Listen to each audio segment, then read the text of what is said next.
प्यारी साध संगत जी, यह संसार कर्म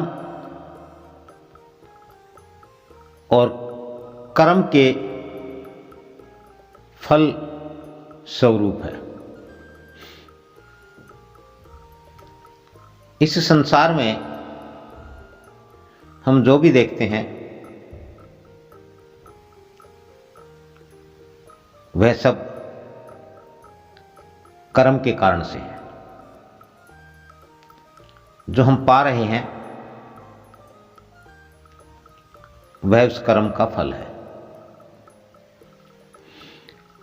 कर्म और कर्म के फल के इस सिद्धांत को, इस विधान को केवल संतों, महात्माओं, सतगुरुओं ने ही समझा है, उन्होंने ही जाना है।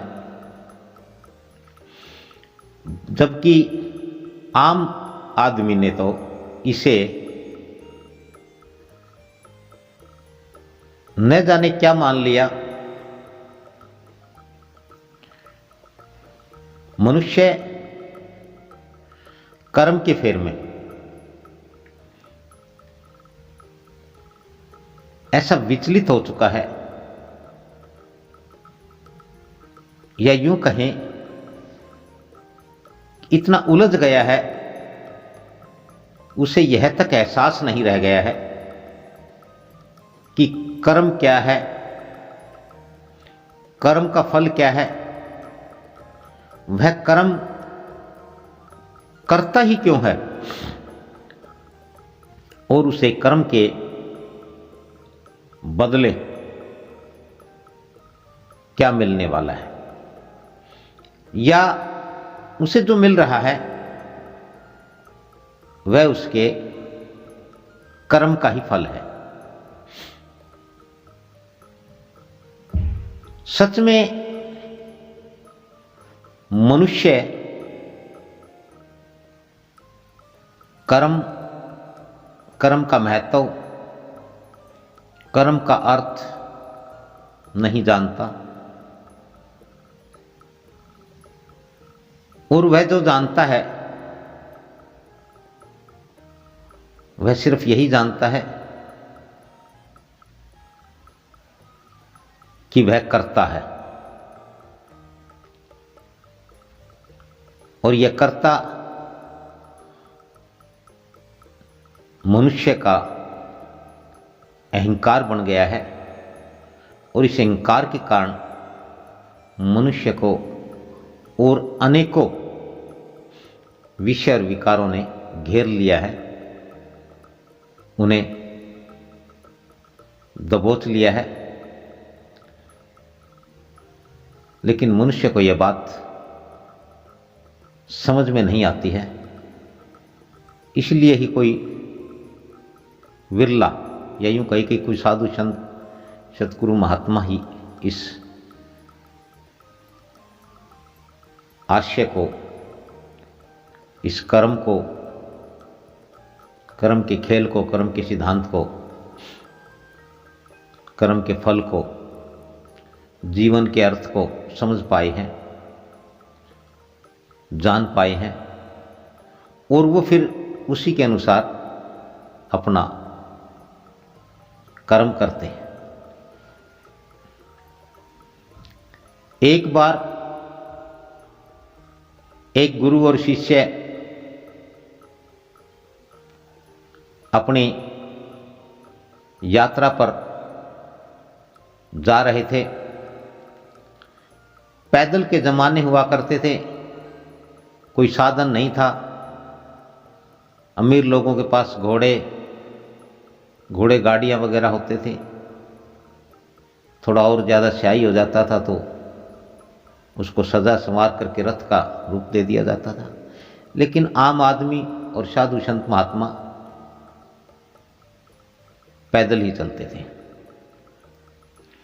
जीवन का, इस संसार का असल सत्य तो यह है कि जो असल में जो साधु है, जो संत है, महात्मा है, सतगुरु हैं, त्यागी हैं, तपस्वी हैं, उनकी जो दशा है, उनका जो जीवन है, वह आम मनुष्य के बराबर ही होता है। कई बार तो वो उससे भी निचले स्तर का, निचले पायदान का जीवन होता है उनका। लेकिन आज के इस भौतिक युग में, इस भौतिकता के दौड़ में मनुष्य इतना अंधा हो गया है कि वह सब भूल गया है। उसे सिर्फ एक ही वस्तु याद है, उसे सुख चाहिए, और सुख के रूप में या वह साधनों को, सुविधाओं को, वस्तुओं को सुख मान बैठा है। इसलिए ही वह सिर्फ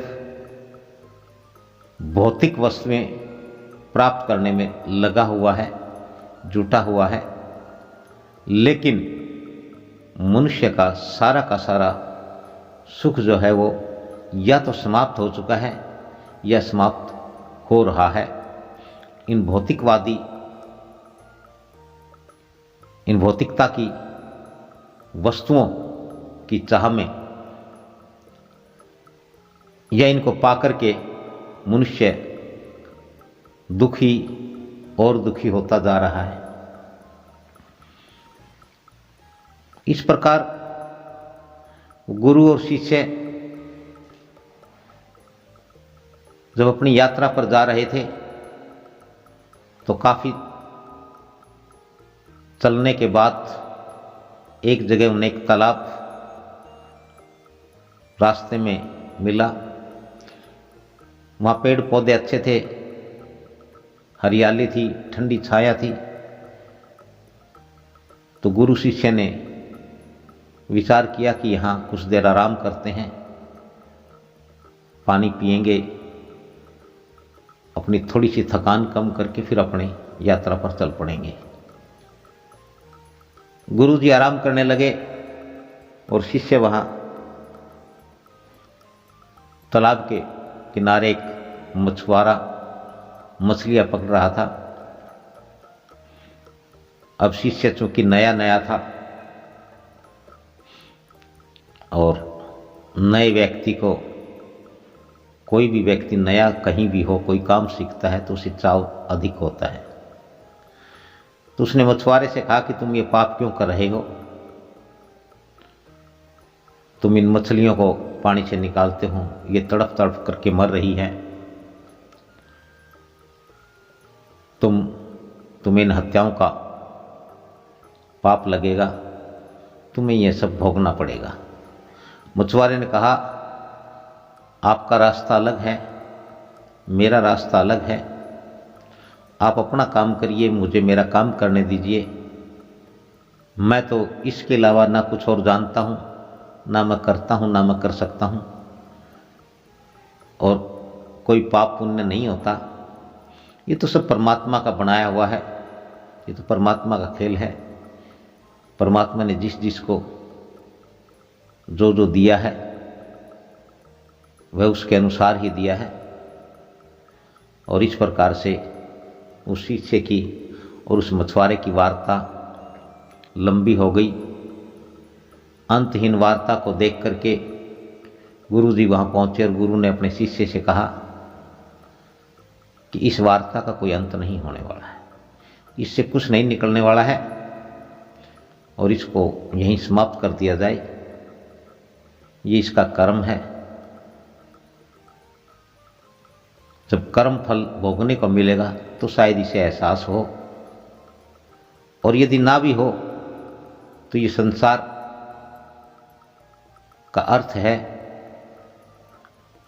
कर्म और कर्म का फल। कर्म के फल के रूप में यहाँ जीव, कर्म करने के लिए जीव आता है, कर्म के फल को भोगने के लिए ही यहाँ जीव इस संसार में विद्यमान रहता है, चलायमान रहता है। यही संसार का दस्तूर है।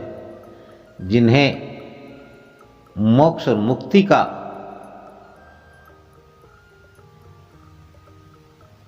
खेल समझ में आता है। जो मोक्ष और मुक्ति को जान पाते हैं, जान जाते हैं, वे ही इस कर्म और कर्म फल के महत्व को समझ पाते हैं। इसके शेष भाग को हम कल कहेंगे। कल इससे आगे जारी रहेगा ये।